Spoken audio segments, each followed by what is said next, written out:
애청자 여러분 안녕하세요. 2025년 3월 29일 하트앤서울 복음방송에서 보내드리는 주안의 하나 진행의 강순규입니다. 지난 한 주도 주님 앞에 서는 날 부끄러울 것이 없는 삶을 살아가신 여러분 되셨기를 소망합니다. 미국의 유명한 고든 코넬 신학대학원 안에는 글로벌 기독교 연구센터가 있습니다. 이 센터에서는 세계 기독교의 성장과 변화 그리고 여러 가지 통계를 연구하고 있는데요. 이 글로벌 기독교 연구센터에서 최근 2025년 기독교 연구 보고서를 발표했습니다. 그런데 이 보고서에는 2025년 세계 기독교계에 나타날 몇 가지 우려할 현상들을 알려주었죠. 이 현상들을 읽어보니 이미 알고 있는 것들도 있지만 미처 생각하지 못했던 것들도 있었습니다.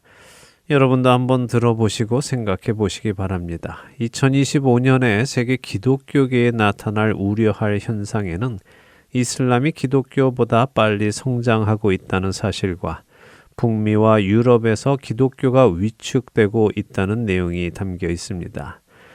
또한 복음을 접하지 못한 인구가 늘어나고 있다는 내용도 있었고 순교자의 숫자가 줄어들고 있고 교회 내 재정 범죄가 폭발적으로 늘어나고 있다는 현상도 있었죠. 이 중 여러분들이 알고 계시던 현상은 몇 가지나 되십니까? 첫 찬양 함께 하신 후에 말씀 나누겠습니다.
굳게 서리 그 말씀 위에 굳게 서리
이슬람이 기독교보다 빨리 성장하고 있다는 내용이나 북미나 유럽에서 기독교가 쇠퇴하고 있다는 것은 오래전부터 들어오던 내용들입니다.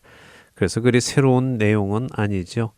근데 선뜻 이해가 안 되는 현상이 있습니다. 바로 복음을 접하지 못한 인구가 늘어나고 있다는 내용입니다.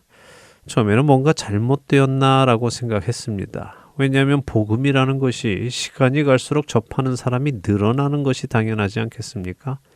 세계의 교회들이 계속해서 선교사들을 내보내고 있고 또 여기저기에서 성경을 번역하고 있고 또 복음을 전하는 사람들이 많이 있으니 복음을 접하는 사람이 늘어가는 것이 정상일 텐데 오히려 복음을 접하지 못하는 사람들이 늘어나고 있다는 사실이 잘 이해가 안 되었습니다.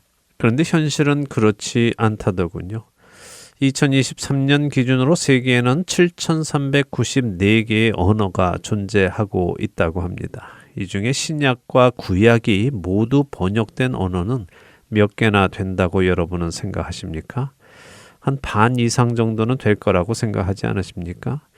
근데 놀랍게도 신약과 구약이 모두 번역된 언어는 10분의 1이 채 안 되는 750개 언어라고 합니다. 그리고 신약만 모두 번역된 언어가 1600개, 신약 중에 일부만 번역된 언어가 1200개라고 하죠. 그리고 성경이 단 한 장도 번역되지 않은 언어는 무려 3000개가 넘는다는 보고입니다.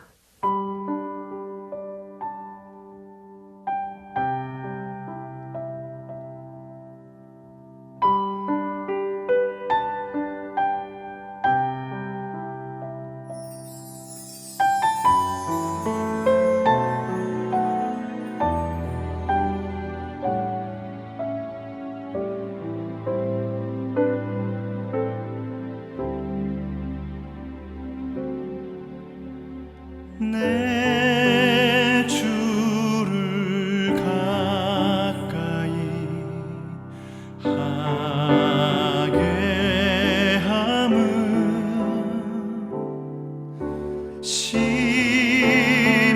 십자가 짐 같은 고생이나 내 일생 소원은 늘 찬송하면서 주께 더 나아가기 원합니다.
또 한 가지 저의 눈을 끈 현상은 순교자의 숫자가 줄어든다는 것입니다. 지난 1970년대 10년 동안 기독교 순교자는 370만 명이었다고 합니다. 이것을 평균으로 계산하면 한 해에 37만 명, 그리고 이것은 하루에 1000명이 넘는 성도들이 순교를 당했다는 말이죠. 그런데 2000년대에 와서는 160만 명으로 줄었고 2010년대에는 90만 명으로 줄었다고 합니다. 이것은 참 조심스러운 부분입니다. 기독교 핍박이 사라지고 있고 그로 인해 순교자들의 숫자가 줄어든다는 것이 반갑고 감사한 소식이면서도 한편으로는 성경은 우리가 이 세상에서 핍박을 받을 것이고 세상이 우리를 미워할 것이라고 하셨는데 그런 현상이 사라지고 있다는 것이 좋아해야 할 일인지 우려해야 할 일인지 조심스럽다는 말씀입니다. 하지만 글로벌 기독교 연구센터가 이 부분을 우려할 사항으로 꼽았다는 것은 우리로 분명히 생각해 보아야 할 일인 것을 말해주는 대목입니다.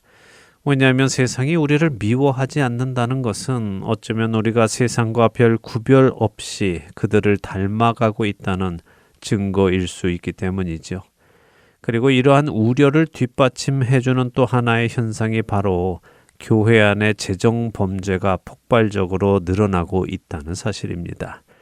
다시 말해 교회 안에 돈과 연루된 범죄가 늘어나고 있다는 것이죠. 2020년 미국 교회와 사역단체에 들어온 총 기부금은 무려 1200억 달러라고 합니다. 근데 이 중 절반이 넘는 670억 달러가 횡령 혹은 부정 사용에 연루되었다고 보고서는 발표했습니다. 이런 횡령과 부정 사용은 주로 아프리카나 아시아 등의 일부 선교 단체가 이름만 세워놓고는 사역을 하지 않으면서 후원금을 받고 있기도 했고 또 많은 사역자들이 사역 명목으로 후원금을 받은 후에 그 재정을 개인적으로 사용하거나 불법 투자에 사용하는 사례들이 늘어나고 있다는 것입니다.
여러분과 함께 기도하는 1분 기도 시간으로 이어드립니다. 오늘은 아리조나 주의 교회 김용일 목사님께서 기도를 인도해 주십니다.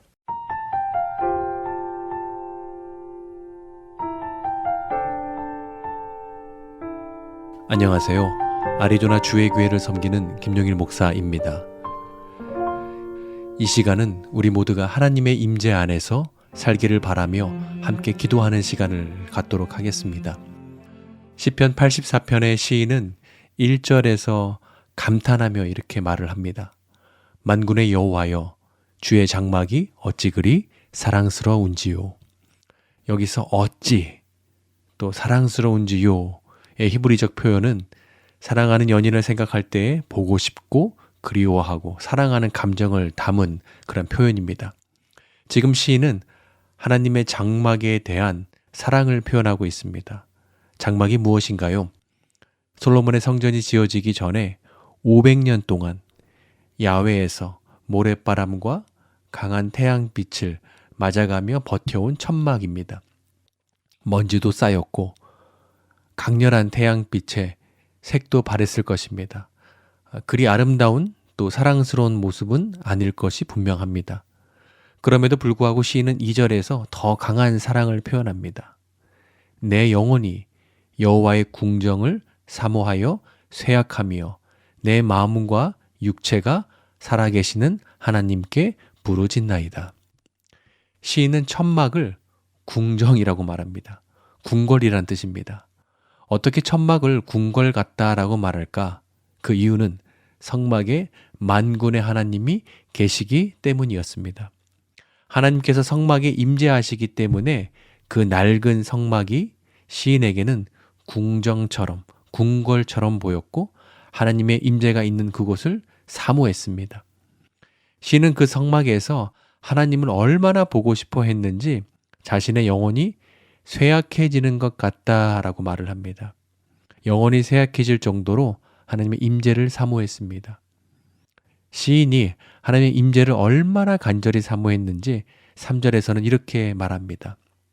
나의 왕, 나의 하나님, 만군의 여호와여, 주의 제단에서 참새도 제 집을 얻고 제비도 새끼들 보금자리를 얻나이다. 시인은 이제 참새와 제비를 부러워합니다. 이유는 참새와 제비가 성막에 집을 짓고 살았기 때문에 하나님께서 임재하시는 성막에 마음껏 드나들 수 있었습니다. 사랑하는 여러분, 저 사람은 못 받은 사람이야 라고 말할 때 무엇을 보고 그렇게 평가하시나요?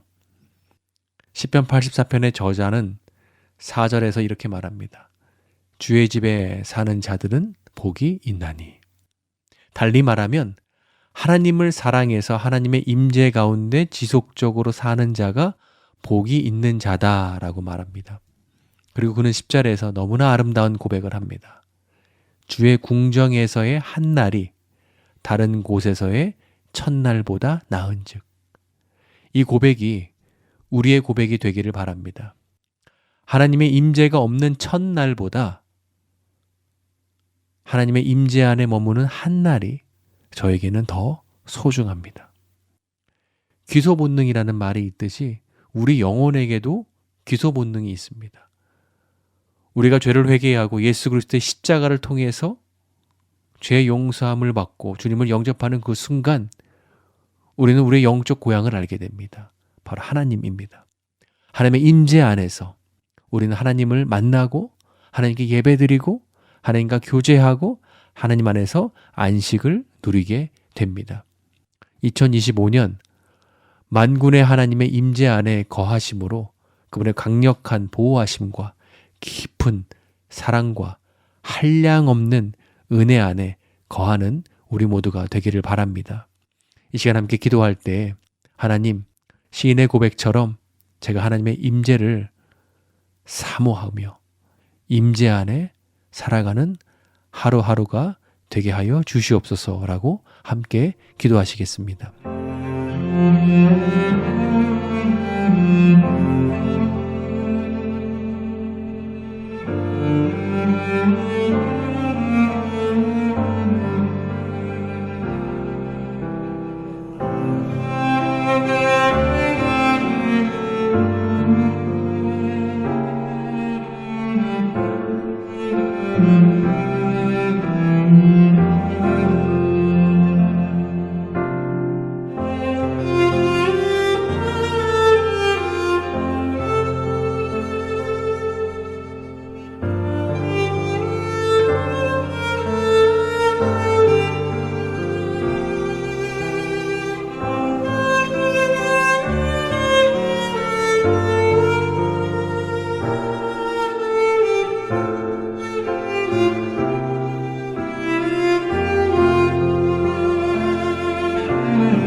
하나님 아버지, 주님이 없는 첫날보다 주님의 임재 안에 사는 하루가 더 소중합니다.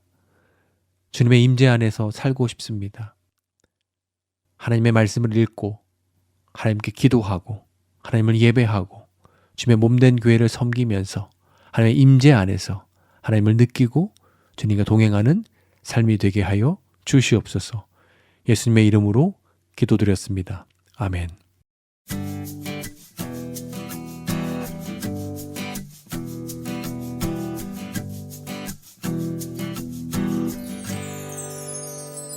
주 계신 곳 어찌 그리 아름다운지요.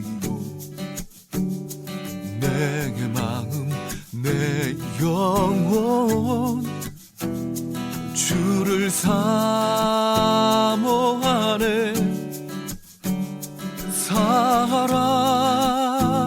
살아계신 주님 주께 부르짖나니 주님 나의 하나님.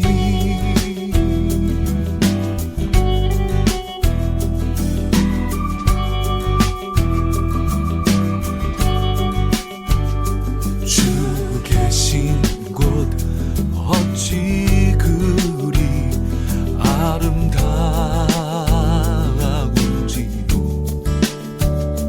내 마음 내 영혼 주를 사모하네.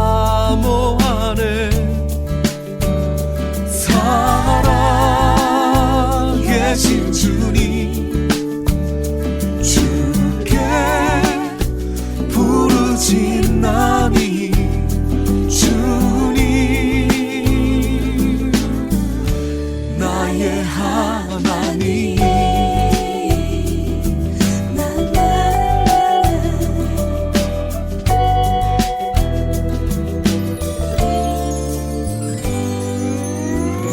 주의 집에 거하는 자는 주의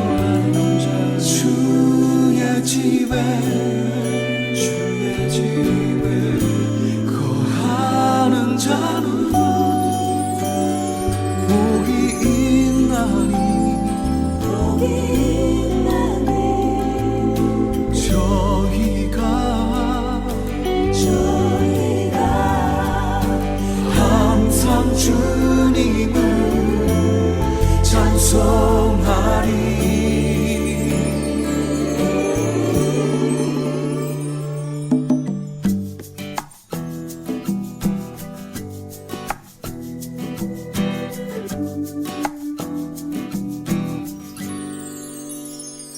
주 계신 곳 어찌 그리 아름다운지요.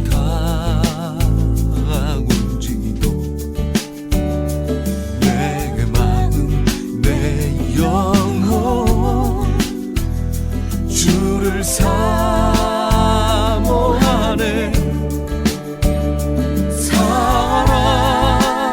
살아계신 주님 주께 부르짖나니 주님 나의 하나님. 주님 나의 하나님.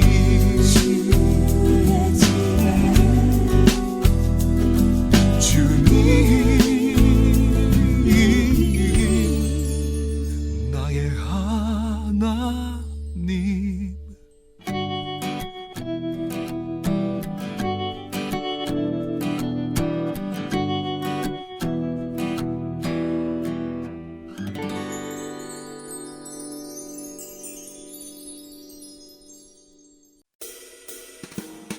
지역마켓 및 여러 가지 한인업소는 복음을 전할 수 있는 선교의 좋은 통로입니다. 델러웨어주에는 한인들이 약 4,000명 정도 살고 계시다고 하네요. 한인 86% 이상이 윌밍턴을 중심으로 한 뉴캐슬 카운티에 많이 살고 있다고 합니다. 이 지역에 위치한 슈퍼 G 마켓 또는 영스 오리엔탈 글로서리에 저희 CD를 놓아주시고 관리해 주실 동역자를 찾습니다. 매주 혹은 한 달에 2번 정도 방문하여 CD를 배치해 주실 수 있는 분은 사무실로 연락 주세요. 사무실 전화번호 602-866-8999입니다.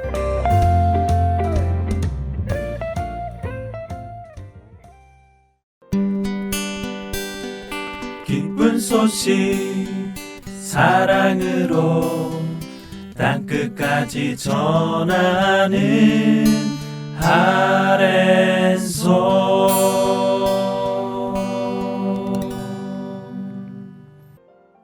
신약의 야고보서를 함께 공부하는 시간입니다. 온전한 믿음 함께 하시겠습니다.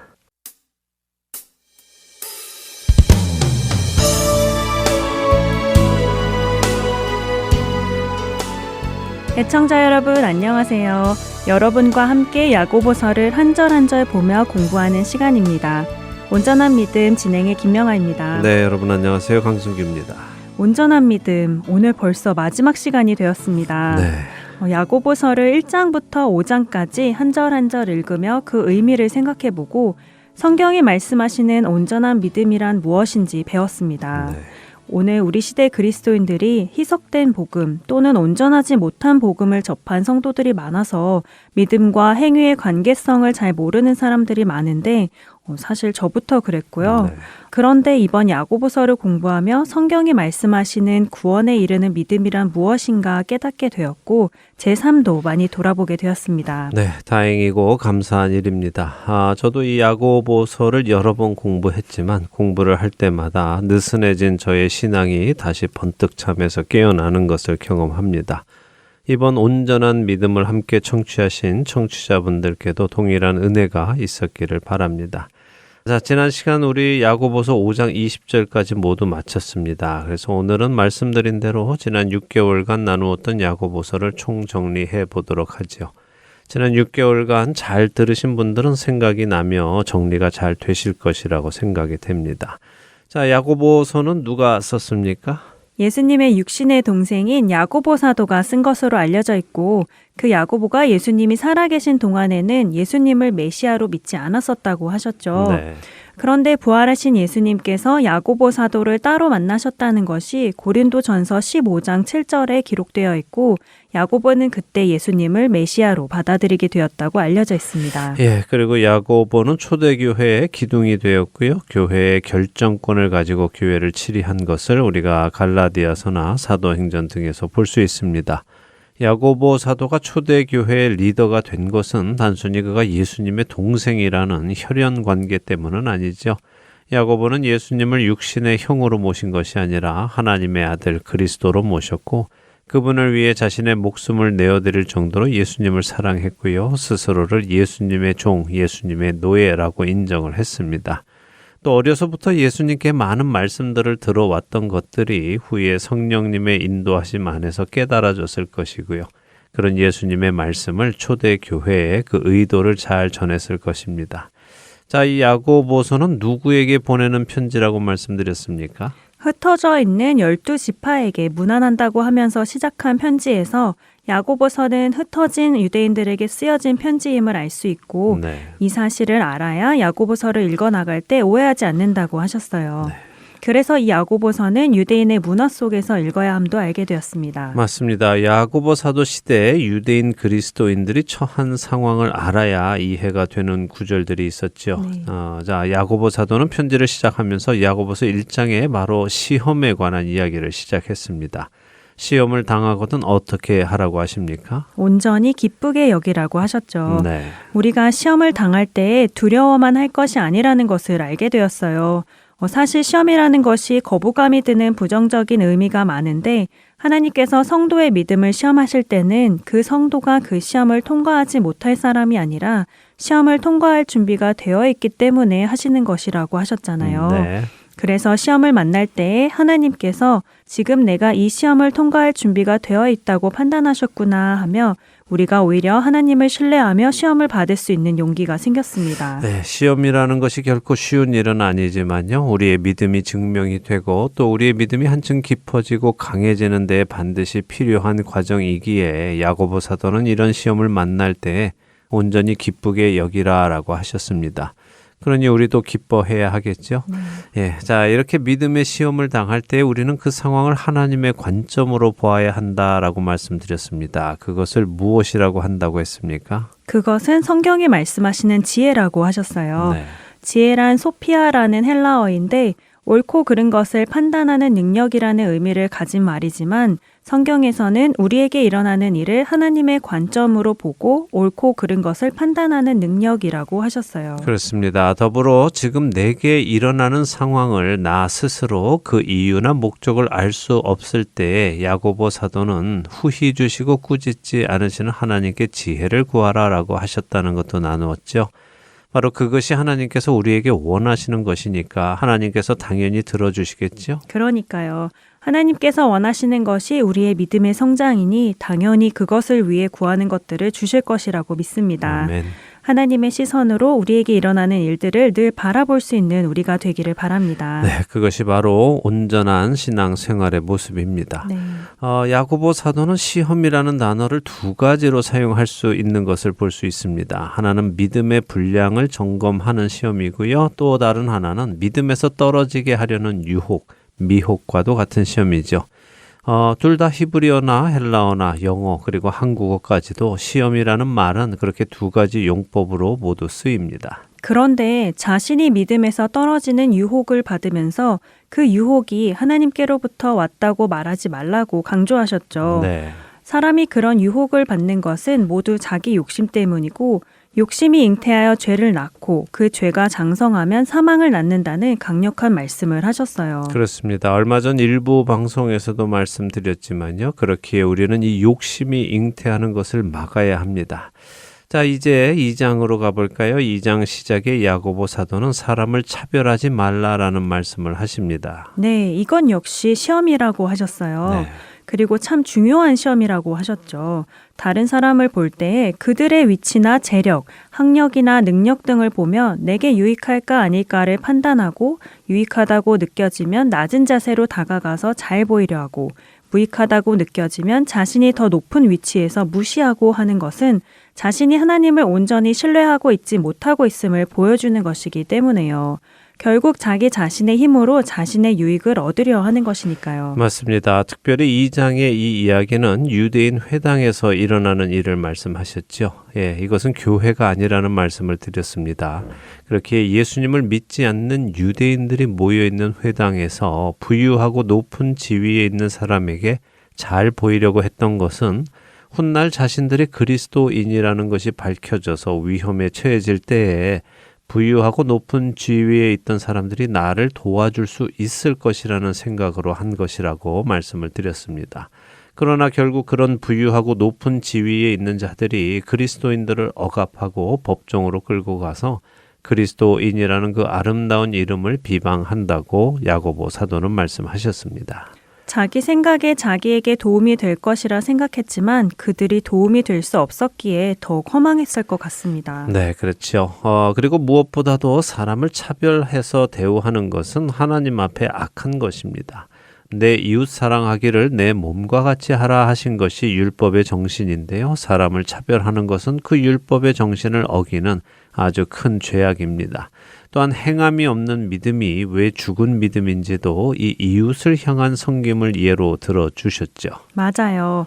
헐벗고 먹을 것이 없는 형제에게 입을 것도 먹을 것도 주지 않으면서 몸을 따뜻하게 하세요. 굶지 말고 잘 챙겨 드세요. 라고 말만 하는 것이 그 형제에게 아무런 도움을 주지 못하는 것인 것처럼 행함이 없는 믿음은 죽은 것이라고 하셨어요. 네, 이 말씀 참 중요한 말씀입니다. 잘 기억하시는 여러분 되시기 바랍니다. 우리가 믿음이 있다고 말하면서 나는 하나님을 믿습니다 하고 말하면서 그 믿음에서 우러나오는 행위가 없다면 그것은 마치 배고픈 사람에게 아무것도 주지 않으면서 많이 드세요, 굶지 마세요 말하는 것과 똑같다는 말씀입니다. 아무 유익이 없는 헛된 것이라는 말씀이죠. 부디 우리의 믿음이 이렇게 헛된 믿음이 되지 않기를 바랍니다.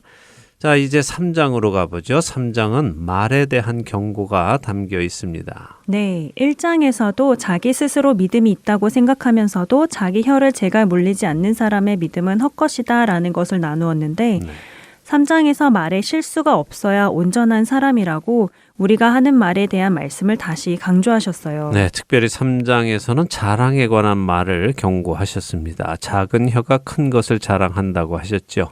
그리고 이 경고는 모든 사람들에게 하시는 경고이면서도 특별히 말씀을 가르치는 자들, 복음을 전하는 자들, 그런 사람들에게 하시는 경고였습니다. 복음을 전하는 것, 하나님의 말씀을 전하는 것은 철저하게 하나님만이 드러나셔야 합니다. 그분의 말씀을 전할 때 우리는 우리의 자랑을 그 안에 넣을 수가 없습니다. 왜 그렇습니까? 그 말씀은 우리의 말이 아니기 때문이죠. 내가 한 말이 아닌 것입니다.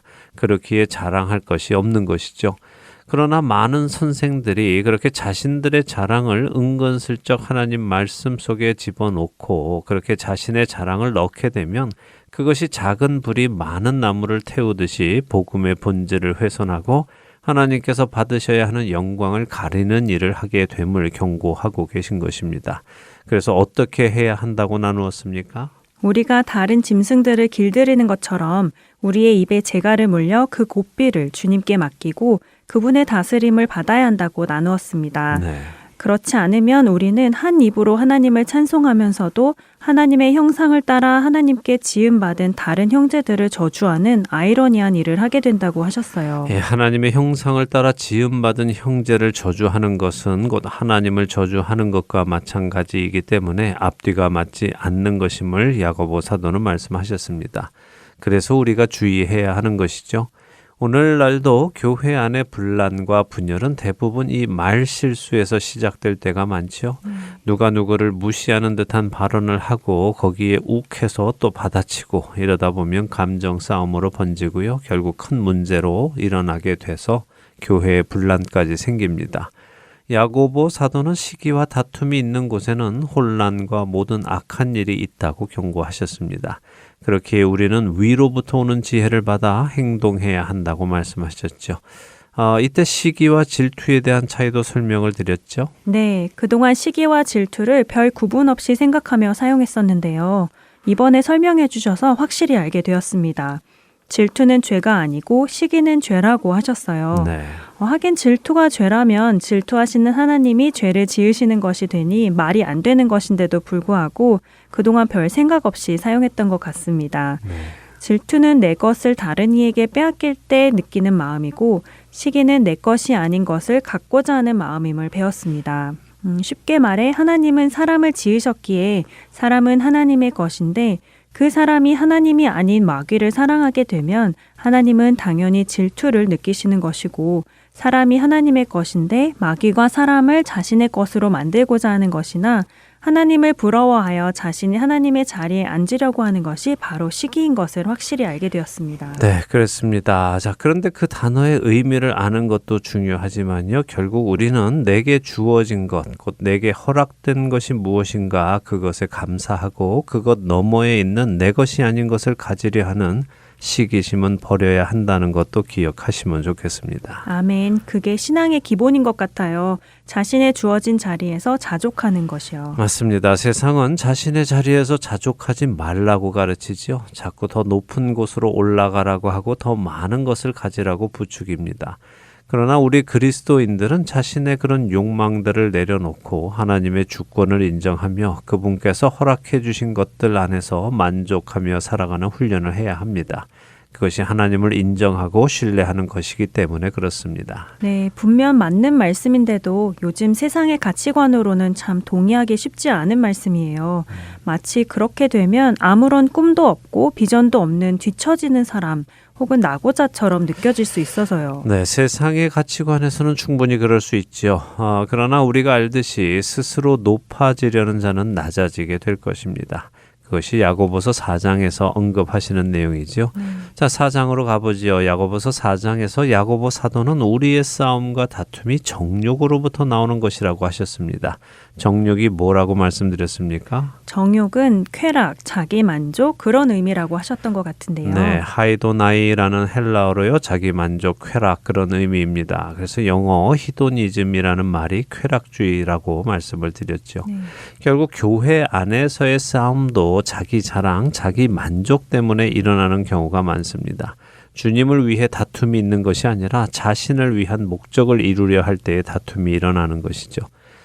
그래서 요즘 가치관처럼 자꾸 자신을 특별한 존재라고 가르치는 것이 옳지 않다는 말씀 드렸습니다.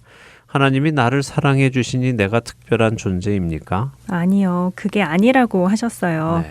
하나님이 나를 사랑해 주셔서 내가 특별한 존재인 것이 아니고 또 내가 특별해서 하나님이 나를 사랑해 주시는 것이 아니라 사랑받을 자격이 없고 오히려 미움을 받아야 하는 사람인데도 불구하고 하나님께서 나를 사랑해 주시기 때문에 하나님의 사랑이 대단한 것이고 그분의 그 사랑이 찬송을 받아야 하는 것임을 알게 되었습니다. 맞습니다. 하나님이 대단하신 분입니다. 네. 자, 야고보 사도는 이와 함께 아주 중요한 말씀을 또 해주셨습니다. 그것은 누구든지 세상과 벗이 되고자 하는 자는 하나님과 스스로 원수가 되는 것이다 라는 말씀이죠. 네, 정말 충격적인 말씀이었어요.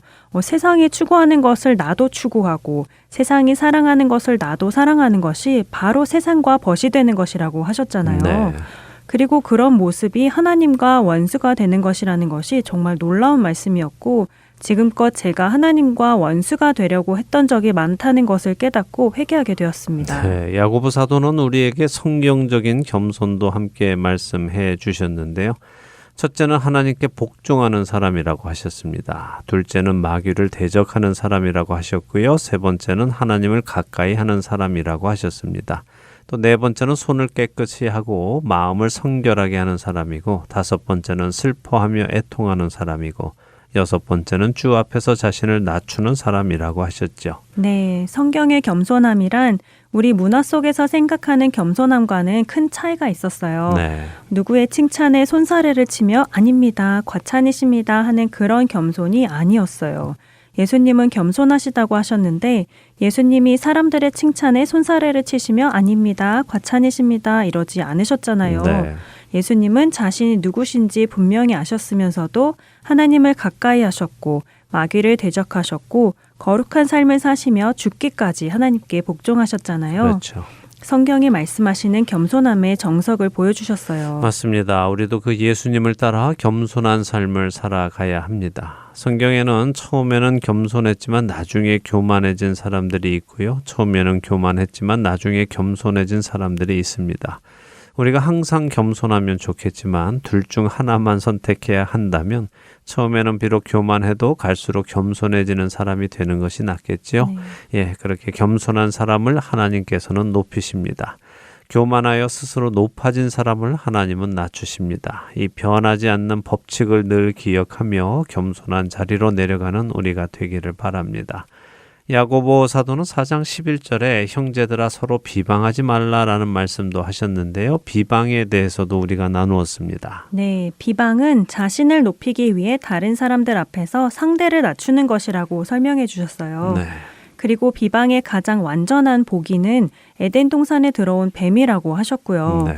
뱀, 곧 마귀는 에덴 동산에 들어와서 하나님을 먼저 비방했습니다. 너희가 하나님처럼 될 수 있는 방법이 있는데 하나님이 그것을 숨기고 있다고요. 네. 그런데 자신이 그 방법을 가르쳐 주므로 자신은 아담과 하와가 하나님처럼 되는 것을 바란다는 것을 은연중에 말하는 것이었어요. 네, 그래서 이 비방은 하나님께로부터 오는 것이 아니라 마귀로부터 오는 것입니다. 우리가 남을 비방하지는 않는지 늘 점검해야 할 것입니다. 그리고 야고보 사도는 유한한 삶을 사는 우리는 내일 일을 알 수 없으니 자신의 생각대로 어디라는 장소와 어느 만큼의 기간이라는 시간과 또 무슨 일을 하여 이득을 얻겠다 하는 목적을 정하지 말라고 하셨죠. 그러나 이것은 미래를 모르니까 두려움 속에서 아무 계획도 없이 살아가라 하는 말씀이 아니라고 말씀드렸습니다. 네, 자신의 삶을 혼자 계획하지 말고 하나님께 엽죽고 하나님의 뜻을 따라 계획하라는 말씀이었어요. 네, 그렇게 하나님과 동행하는 모습이 온전한 믿음을 가진 사람의 모습입니다. 자, 이제 마지막 장인 5장을 살펴보지요. 야고보 사도는 성도들에게 세상 사람들을 부러워하지 말 것을 강조하셨습니다.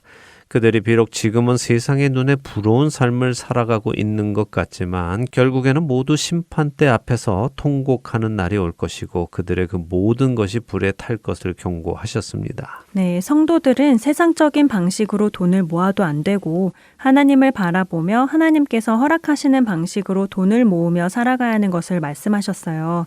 또한 사치와 방종에 대해서도 나누었습니다. 사치라는 것이 내가 필요한 것 이상으로 가지려고 하는 것임을 알게 되었는데 오늘을 사는 우리들에게 참 필요한 말씀이었다고 생각합니다. 네. 쉬운 예로 숟가락과 젓가락을 이야기해 주셨잖아요. 네. 밥을 먹기 위해 수저와 젓가락이 필요합니다. 그래서 수저와 젓가락을 장만하는 것은 사치가 아니지만 그 수저와 젓가락에 다이아몬드를 붙이고 금으로 장식을 달고 하는 것은 불필요한 일이기에 사치인 것이잖아요. 네. 저 자신도 많이 돌아보게 되었습니다. 네, 그러셨습니까? 감사한 일이네요. 우리 모두가 하나님의 말씀을 신중히 받아들이고 자기 자신을 점검하기를 바랍니다. 야고보 사도는 편지의 끝을 맺으면서 이 시험들을 통과한 사람들은 하나님을 찬송하고 아직 시험 중에 있는 자들은 하나님께 기도하라라고 하셨습니다. 그리고 특별히 현재 죽을 병에 걸린 사람들 중에 그 병이 자신의 죄와 관련이 있다고 생각하는 사람들은 교회의 영적인 리더들을 초청해서 자신의 죄를 고백하고 하나님께 함께 기도해 달라고 하라고 하셨죠. 그렇게 병에 드는 것도 하나님의 은혜라고 말씀드렸습니다. 네, 하나님께서 그 성도가 죄 속에서 죽지 않게 하시려고 죄를 깨닫고 돌아오게 하시기 위해 허락하신 일이니 하나님의 은혜인 것을 나누었습니다. 네. 그리고 엘리야 선지자가 기도했을 때에 회개하지 않던 이스라엘에도 하나님의 은혜가 임했던 것처럼 회개하는 성도와 교회의 리더들이 함께 기도할 때 더 큰 은혜가 임할 것이라는 용기가 되는 말씀도 해주셨고요. 그렇습니다. 참 중요하고 용기가 되는 말씀입니다. 야고보서를 읽으며 야고보서뿐만 아니라 성경 전체를 통해 우리는 하나님께서 우리가 죄로부터 돌이켜 나와서 생명을 얻기 바라신다는 것을 뚜렷이 보게 됩니다. 그리고 그것이 하나님의 모든 관심사라고 해도 과언이 아닐 정도죠. 우리가 올바로 성경을 보고 하나님을 알아간다면 우리는 마땅히 우리가 우리의 삶 속에서 무엇을 하며 살아가야 하는지 분명하게 알게 될 것입니다. 부디 우리 모든 성도들이 또 우리 모든 청취자분들이 그 하나님의 의도를 알게 되시고 그래서 각자의 죄에서 돌이키고 또 다른 형제 자매들도 죄에서 돌이키도록 쓰임받아서 영혼을 사망에서 구원하는 귀한 삶을 살기를 간절히 소망합니다. 아멘. 이렇게 해서 야고보서를 총정리까지 했습니다. 네. 그동안 말씀을 나누어 주시느라 수고하셨어요. 너무 감사드립니다. 예, 김명아 아나운서도 바쁜 와중에 이렇게 수고해 주셔서 감사드리고요. 온전한 믿음으로 날마다 변화되어 가시기를 축복합니다. 또 다른 프로그램에서 뵙도록 하죠. 네. 야고보서를 통해 배운 것처럼 주님의 뜻이라면 그렇게 하도록 하겠습니다. 저뿐 아니라 모든 성도들이 온전한 믿음으로 날마다 한 걸음씩 변화되어 가기를 소망하며 온전한 믿음 여기에서 마치도록 하겠습니다. 그동안 애청해 주신 여러분들께도 감사드립니다. 안녕히 계세요. 안녕히 계십시오.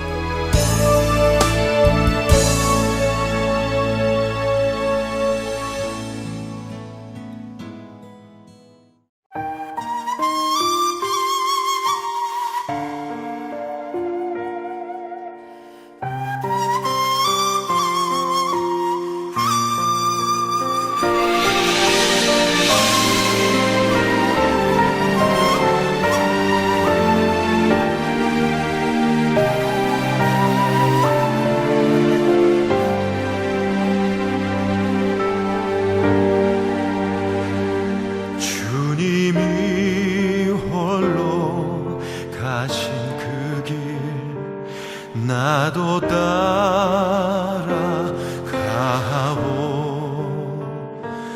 모든 물과 피를 흘리신 그 길을 나도 가오 험한 산도 나는 괜찮소 바다 끝이라도 나는 괜찮소. 죽어가는 저들을 위해 나를 버리길 바라오. 아버지 나를 보내주오. 나는 달려가겠소.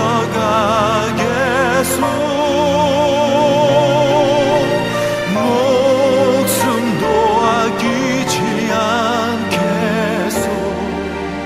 나를 보내주오.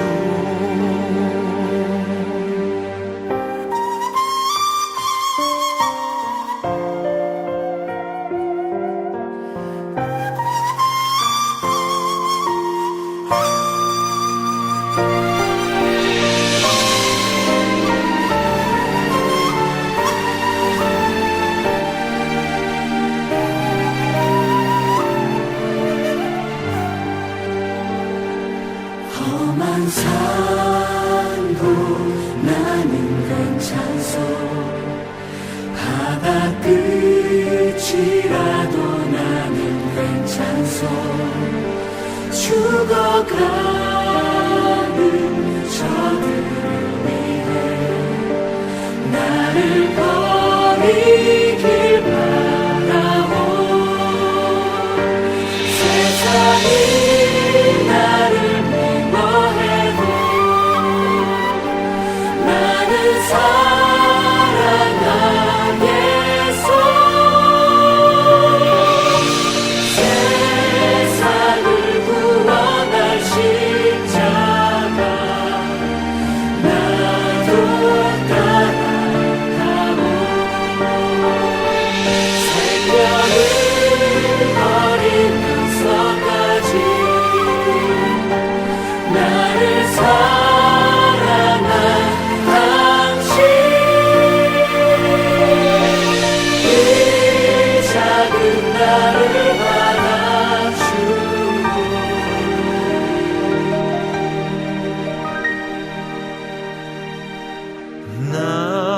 나도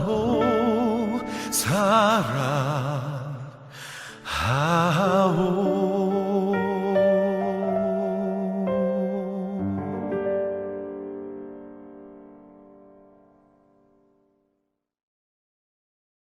너는 이것을 알라. 말세에 고통하는 때가 이르러 사람들이 자기를 사랑하며 돈을 사랑하며 자랑하며 교만하며 비방하며 부모를 거역하며 감사하지 아니하며 거룩하지 아니하며 무정하며 원통함을 풀지 아니하며 모함하며 절제하지 못하며 사나우며 선한 것을 좋아하지 아니하며 배신하며 조급하며 자만하며 쾌락을 사랑하기를 하나님 사랑하는 것보다 더하며 경건의 모양은 있으나 경건의 능력은 부인하니 이 같은 자들에게서 내가 돌아서라.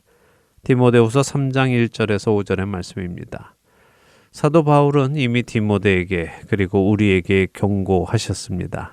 말세에 고통하는 때가 이르게 되면 사람들은 자기를 사랑하고 돈을 사랑한다고 하시며 방금 읽어드린 구절에 담긴 여러 가지 현상에 대해 말씀해 주십니다. 그런데 우리가 분명히 알아야 하는 것이 있습니다. 사도 바울이 말씀하시는 이 현상은 세상 사람들에게 이런 현상들이 있을 것이다 라는 말씀이 아니라는 사실을 말입니다. 이 현상이 세상 사람들에게 일어나는 것이 아니라 바로 거룩함으로 부름받은 성도들 안에 나타날 현상이라고 말씀하시는 것입니다. 생각해 보시기 바랍니다. 세상은 말세뿐 아니라 처음부터 이런 현상들이 있었습니다. 처음 죄가 세상에 들어온 이유는 아담과 하와가 하나님보다 자기 자신을 더 사랑했기 때문이었습니다. 그들은 자신들이 하나님의 피조물로 있기보다는 하나님의 자리에 앉기를 원했지요. 그렇게 첫사람 아담과 하와의 자녀로 오는 모든 세대들은 그 죄 속에서 태어났기에 자기를 사랑하고 돈을 사랑하고 자랑하고 교만하고 비방하고 감사하지 않고 거룩하지 않고 감정적으로 자신들이 원하는 대로 행하며 살았습니다. 근데 하나님께서 마지막 아담이신 예수 그리스도를 이 땅에 보내시고 그를 통해 믿는 자들이 성령으로 거듭나게 하심으로 더 이상 자기 자신을 사랑하는 자들이 아니라 하나님을 사랑하고 이웃을 사랑하는 자들로 변화시키셨습니다. 그것이 거룩한 모습, 곧 세상과 다른 모습입니다. 그런데 그 거룩한 교회의 모습이 말세에 고통하는 때, 다시 말해 그리스도의 몸된 교회가 핍박을 받게 되는 때가 이르면 이렇게 변해간다고 사도 바울은 경고하시는 것입니다. 어쩌면 우리는 사도 바울의 그 경고가 사실로 나타나는 시대에 살고 있는지도 모르겠습니다. 예수님은 땅끝까지 이르러 내 증인이 되라고 하셨는데 이렇게 문화가 발전하고 언어가 발전하며 언어 번역이 그 어느 때보다 쉽게 이루어지는 시대가 도달했음에도 불구하고 아직도 3,000개가 넘는 언어가 성경을 단 한 장도 번역하지 못했고 교회는 재정을 가지고 예수 그리스도의 복음이 전달되는 데에 사용하는 것이 아니라 개인의 사치에 사용하고 더 많은 돈을 얻기 위해 투자에 힘쓰고 있다면 그것은 경건의 모양은 있지만 경건은 없는 시대이며 자기 자신을 하나님 사랑하는 것보다 더하는 시대에 들어선 증거입니다. 사랑하는 할텐 서울 복음방송 애청자 여러분, 여러분은 어떠십니까? 여러분은 다른 모든 것보다 하나님을 더 사랑하십니까? 사도 바울의 경고의 말씀이 여러분에게 해당되지는 않는지요? 말씀을 펴고 각자 자신의 신앙을 돌아보시기 바랍니다. 우리 그리스도인들은 하나님께 부름받았습니다. 우리 각자에게 하나님께서는 사명을 맡기셨지요. 그렇게 주님 오실 그때까지 우리 각자는 우리 각자에게 주어진 그 사명을 감당해야 할 것입니다. 누구든지 내 연소함을 업신여기지 못하게 하고 오직 말과 행실과 사랑과 믿음과 정절에 있어서 믿는 자에게 본이 되어 내가 이를 때까지 읽는 것과 권하는 것과 가르치는 것에 전념하라. 내 속에 있는 은사 곧 장로의 회에서 안수받을 때에 예언을 통하여 받은 것을 가볍게 여기지 말며 이 모든 일에 전심전력하여 너의 성숙함을 모든 사람에게 나타나게 하라. 내가 내 자신과 가르침을 살펴 이 일을 계속하라. 이것을 행함으로 내 자신과 내게 듣는 자를 구원하리라. 디모데전서 4장 12절에서 16절의 말씀입니다. 세상의 편안함에 빠져 자신의 사명을 잇는 자들이 아니라 읽는 것과 권하는 것과 가르치는 것에 전념하며 각자에게 주어진 사명을 가볍게 여기지 말고 주님 오시는 그날까지 신실하게 사명을 감당하시는 저와 애청자 여러분 되시기를 소망하며 오늘 주안의 하나 여기에서 마치도록 하겠습니다. 함께해 주신 여러분들께 감사드리고요. 저는 다음 주 이 시간 다시 찾아뵙겠습니다. 지금까지 구성과 진행의 강순규였습니다. 애청자 여러분 안녕히 계십시오.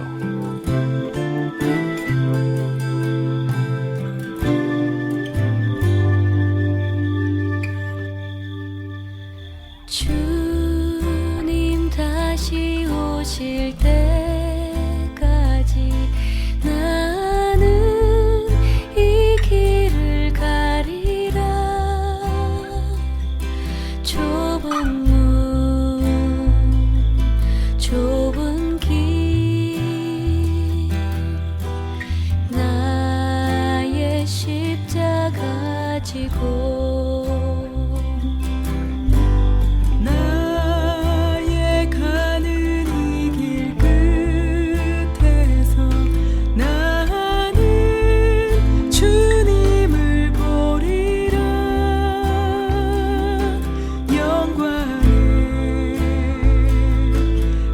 주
오실 때까지 나는 이 길을 가리라. 좁은 문 좁은 길 나의 십자가 지고 나의 가는 이 길 끝에서 나는 주님을 보리라. 영광의 내 주님 나를 맞아주시리. 주님 다시 오실 때